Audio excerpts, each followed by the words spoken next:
అమ్మాయిని చేసి మాకైతే గుండె అయిపోయింది. అసలు మా వల్ల కాటలేదు మేడం. ఏమైతే చూసుకోలేకుండా ఫస్ట్ పాప చూసింది. ఆ పాప కూడా అసలు బయటికి రావడం లేదు.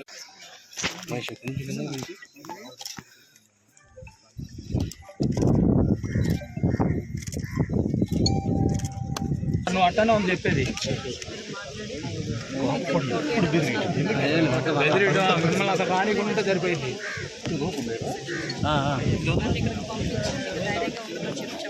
చాలా క్లియర్గా చెప్పారు. ఎట్టి పరిస్థితుల్లోని ఎవడైతే చంపాడో వారిని 48 అవర్స్ పడుతున్నారు.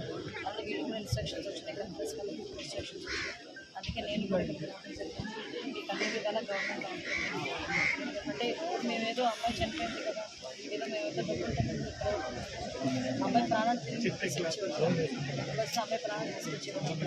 కానీ ఎంతో కొంత మీకు కుటుంబానికి అమ్మాయి వెళ్ళొస్తున్నాను చెప్పొచ్చు. వాళ్ళ వాళ్ళతో మాట్లాడొస్తానమ్మా చెప్పే వెళ్ళొద్దు. ఎవరు వెళ్ళకన్నా ఒకటిగా వెళ్ళదు. అమ్మాయి భయం ఎక్కువ.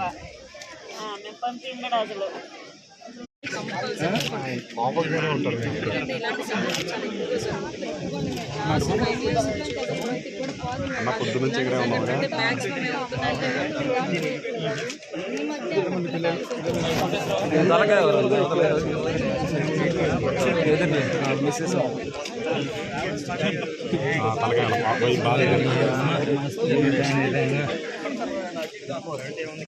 మేడం బట్టలు మేడం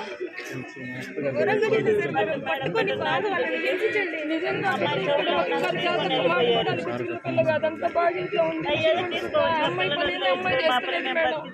ఏదో పెట్టుకొని నేల తాకున్నాం.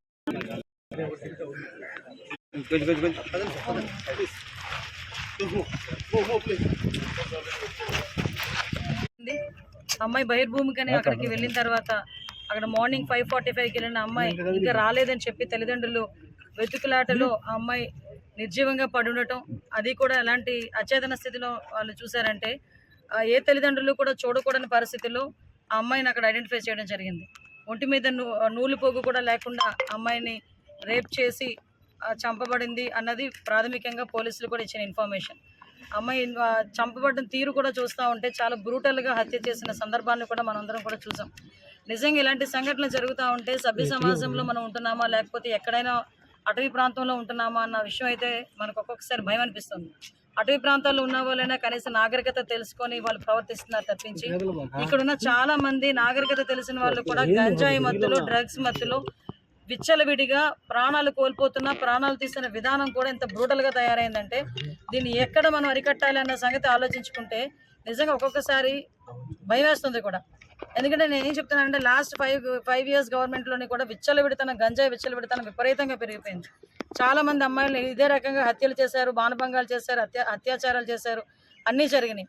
ఇప్పుడు మళ్ళా అదే విధంగా ఈరోజు చీరాల మండలంలో ఇక్కడ కూడా మనకి ఆ సంఘటన జరగడం అనేది నిజంగా చాలా దురదృష్టకరం. ఆ అమ్మాయి వాళ్ళ పేరెంట్స్ దగ్గరికి కూడా మేము వెళ్తే ఆ అమ్మాయి వాళ్ళ పేరెంట్స్ కూడా చెప్పడం ఏంటంటే మా అమ్మాయి ఇప్పుడు కూడా అక్కడికి ఎవరికి అనుమానాలు లేవు, మా అమ్మాయిని ఎవరిని ఏడిపించిన సంఘటనలు కూడా లేవు, మా అమ్మాయికి చాలా భయం అండి, వెళ్ళడం రావడం తప్పించి ఇంకా అమ్మాయికి వేరే తెలియదు అని చెప్పడం. అదే విషయాన్ని నేను ఎస్పీ గారితో నాకు అక్కడికి అసెంబ్లీ దగ్గర ఉండగానే నాకు తెలిసిన వెంటనే చంద్రబాబు నాయుడు గారు మన సీఎం గారికి తెలిసిన వెంటనే సీఎం గారు నాకు ఇన్స్ట్రక్షన్ ఇవ్వడం, మేము వెంటనే సిపి గారితో ఎస్పీ గారితో మళ్ళీ కలెక్టర్ గారితో కూడా ఈ విషయం గురించి క్లియర్ కట్గా ఇన్ఫర్మేషన్ తీసుకోవడం, అక్కడ నుంచి నేను వచ్చేలోపే మొత్తం ఇన్ఫర్మేషన్ తీసుకోవడం జరిగింది. అయితే ఇప్పుడే అమ్మాయి బాడీని కూడా మేము చూడటం జరిగింది. అమ్మాయి బాడీకి కూడా ఈరోజు ఇప్పుడే పోస్ట్ మార్టం జరగడానికి కూడా కలెక్టర్ గారు కూడా దానికి మన అందరికీ కూడా వచ్చారు. దీనికి ఇమీడియట్గా ఆ విషయంలో స్పందించాలి అని చెప్పి మన లోకల్ ఎమ్మెల్యే గారు కూడా చాలా క్లియర్ కట్గా స్పందించడం, దానికి మాకు కూడా ఇన్ఫర్మేషన్ ఇవ్వడం అన్నీ కూడా చేయడం జరిగింది. అంటే ఇప్పుడు విషయం ఎందుకు చెప్తున్నానంటే ఏదైనా సంఘటన జరిగినప్పుడు ప్రాంప్ట్గా అక్కడున్న సీఎం యంత్రాంగం అంతా కూడా ప్రాంప్ట్గా కదిలితే యాజ్ ఎర్లీ యాజ్ పాసిబుల్ దాని రిజల్ట్ కనుక వస్తుంది. ఈరోజు చంద్రబాబు నాయుడు గారు ఈ విషయం మీద స్పందించి ఇమీడియట్గా డీసీపీ గారిని కూడా పిలిపించుకొని డీసీపీ గారితో ఇన్ఫర్మేషన్ తెప్పించుకొని ఇక్కడ డిపార్ట్మెంట్ వాళ్ళకి కూడా ఇమీడియట్గా వాళ్ళకి ఇన్స్ట్రక్షన్ ఇవ్వడం జరిగింది. వితిన్ 48 అవర్స్లో ఎట్టి పరిస్థితుల్లోని నిందితులు ఎవరైతే ఉన్నారో వాళ్ళని పట్టుకొని తీరాల్సిందే. దీనికి ఎక్కడా కూడా వాళ్ళు ఎవరూ కూడా దాన్ని నిర్లక్ష్యం చేయడానికి ఎట్టి బస్సు పనికిరాదు. అట్ ద సేమ్ టైం ఆ కుటుంబం కూడా చాలా పేద కుటుంబం. ఆ అమ్మాయి టైలరింగ్ చేసుకుని బతికి ఆ కుటుంబాన్ని పోషించుకునే పరిస్థితి అమ్మాయికి. అటువంటి సందర్భంలో వాళ్ళ ఫాదర్ కూడా నేత పని చేసే మనిషి. ఆ అమ్మాయి నిజంగా అమ్మాయి కుటుంబాన్ని పోషిస్తుందనే చెప్పాలి. అటువంటి కుటుంబం పోషించే అమ్మాయి ఈరోజు అకస్మాత్తుగా హత్యకు గురవడం నిజంగా ఆ కుటుంబానికి తీరని లోటు. ఆ కుటుంబానికి మేమేదో డబ్బులు ఇచ్చి ఆ అమ్మాయి సిచ్యువేషన్ని మేము కొనడం అనేది కాదు. డెఫినెట్గా గవర్నమెంట్ పరంగా అమ్మాయికి ఎక్స్గ్రేషన్